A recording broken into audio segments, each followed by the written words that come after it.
Oh boy, here I go again. I got a question for all of you.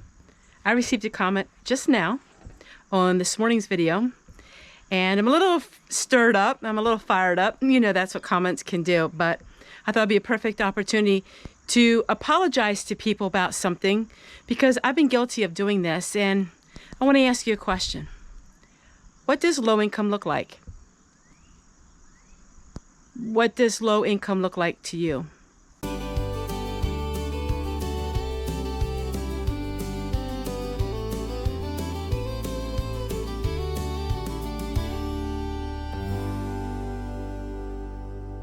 Receive a comment and the first thing is no offense or something like that, well then you know what's going to happen. I did a video this morning about not being able to afford laundry soap because laundry soap has doubled in price, a lot of it, and I showed about making my own cleaners and showed my life and everything like that, and I triggered someone. And you know, I've been guilty of this too, because I've been guilty of looking at somebody's channel. There was a woman that makes videos and she's making a huge amount of money right now. But when she started, she was low income. Now she still talks about being low income, but that's neither here or there. But I looked at her house and she looked like she had a new kitchen, you know, new floors. She had new appliances. And the first thing I said was to myself, oh, that's clickbait. I mean, she's not low income. Look at her house. And that's what that person did about me. And they said about me is, they said, well, every video I do is about shopping. And I'm thinking, what? Like, who in the world associates me with being a shopper, like a big shopper?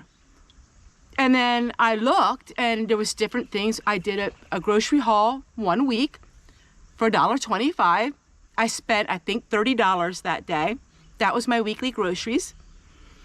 I did a couple of Dollar Tree for $10 and under, and my Thrifty Thursdays are sponsored and funded. So I spent $10 there. That wasn't, I didn't have to spend, but you know, I don't need to go into that. But what I'm saying is, what does low income look like? People that make low income. See, the stereotype is low income, you're sloppy, you're dirty, you have rags on your clothes, your property is a mess, you don't like where your property is, you don't like things, and I don't know what the stereotype is. I live in a 1963 mobile home, and all of you, my regulars, this was not a regular of mine, this was somebody who I don't ever remember their comment before. But the thing is this, and my regulars are like, Tessie, smile, we like your smile, don't interact.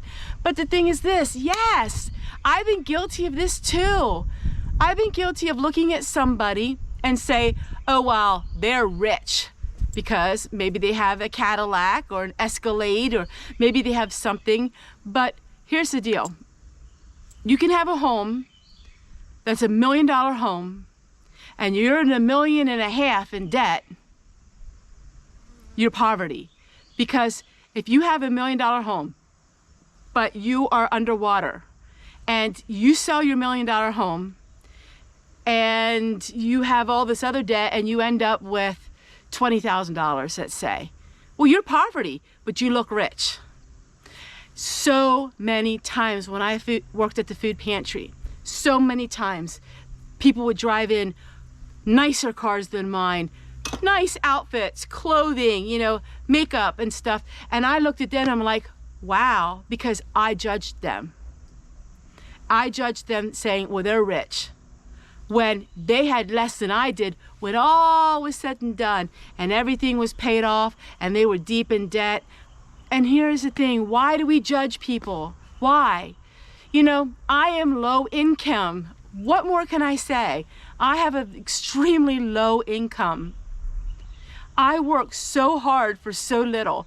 And I know I could play the violin, you know, and people say, well, everybody's that way. That's right. We are all that way. Why do we have to judge one another? Because I take care of my house? Because I clean my house? Because I plant flowers? Because we do things the hard way now? You know, I have videos coming out where we're cutting our own tree down to save money. I know that's going to be a little scary. I mean, I had to cut out health insurance. I have no health insurance. Like, if I had the extra money, I would be buying health insurance. But, you know, why are we doing this? I worked hard. We earned a savings. We had a savings, you know, and we try to keep on to that savings, our retirement fund, because we worked hard for it. And so I said in my response, you know, well, the laundry soap, I make my own laundry soap so I can save that money, so I can use that money to do something else. It's not all about the cash. It's not all about the ka-ching, ka-ching. You know, yes, I could have sold my own things and made that money, but I knew somebody who had it harder than me. So I gave them my things so they could sell it, because they have children, and their children need things. And you know, it's just, this just gets me sometimes. It just gets to me, because we all done this, and I've done it. And I look at the person and I think, okay, if they're low income, they're low income. I don't judge them, because being judgy doesn't help anybody. And maybe their low income looks different than my low income does. But low income, when it comes from the government, I'm low income. And you know, it just amazes me how people can be narrow-minded. And one thing I'm passionate about, and I'm going to share this with all of you. There's not a lot in life I know about. It's been a while since you've seen any emotions from me. But I'm passionate about some things in my life. One, to have pride, to enjoy what you have in life, to make the best of what you have in life. That's one thing. Two, to encourage people, no matter where they are in life, to follow their hopes and their dreams. And hopes and dreams are not always based on the money. And that if you're low income, and you will never be anything but low income, to accept that fact, but to make the best out of what you got. So if I'm guilty of anything, I am guilty of sharing with people my hopes and my dreams, of creating a better life for me with what I have. I hold no apologies for saying not affording laundry soap, so, you know, do this and that. I don't apologize for that. It's not clickbait. It's my life. And I'll be, you know, I'm tired of having to deal with people and the things they said and the things that they do. I'm here to make my videos to share my dream. What is my dream? What am I guilty of? My dream is to create a beautiful world that I can live in peace and in happiness, that doesn't have much money. Because in the world, we are taught the opposite.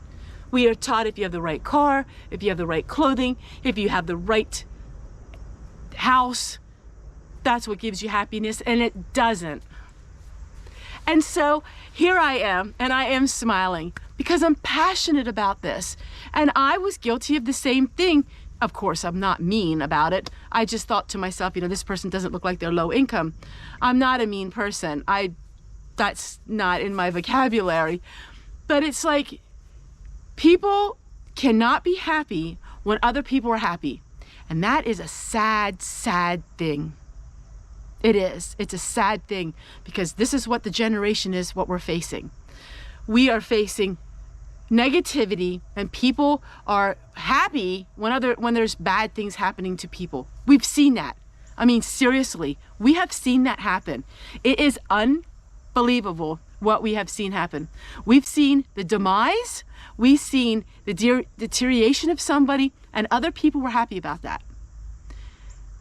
But when you're happy on little, it makes people so upset. And it just amazes me. And so life is what you make it.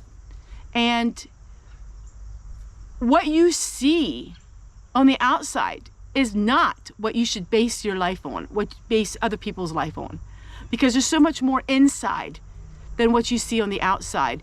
There's so much more. You see somebody driving a really expensive car, don't just assume that they're rich. Most likely, a lot of them are so deep in debt that when they would sell everything, they would still be deep in debt. There are people that have to sell everything they own because of one health scare. Let people be people. Let people have their dreams. Let people share their life with others. And this was just on my heart because I just read this comment. You know, there's a channel that I watch and she turned off her comments, and it was like, she gets these great views now and she turned off her comments. I'm not going to do that because my comments mean the world to me. And it really was a life lesson for me, that comment, because I'm not attacking the person that gave that comment because I was guilty of the same thing. I looked at other people's channels and I said, oh, they're not low income. How can they be low income? And the thing is with this, YouTube, you can have a channel that really grows and they can get better income, but it doesn't last. It never lasts, hardly ever. So maybe they make some videos on low income and they made a really good money that month, but generally 12 months out of the year, they're still considered low income. So I can't look at that and say, oh, well, look, she's got all these views. She's not low income anymore, because YouTube is not a money-making platform for the most part for people. But, you know, it was an eye-opener for me because how they treated me, I would never want to treat somebody else like that. Even if it's just in my mind, I would never want to treat somebody else like that. It's just food for thought today. And my passion has always been to help people not feel alone.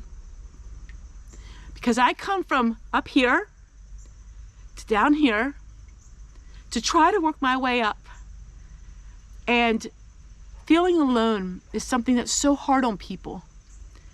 And my dream is to share with you life abundantly on very little, and taking care of the things that I have and enjoying it.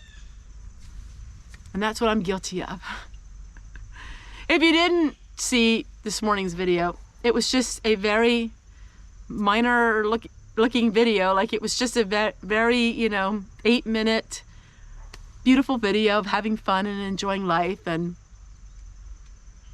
I think we need to worry about our own four walls before we start attacking others about theirs.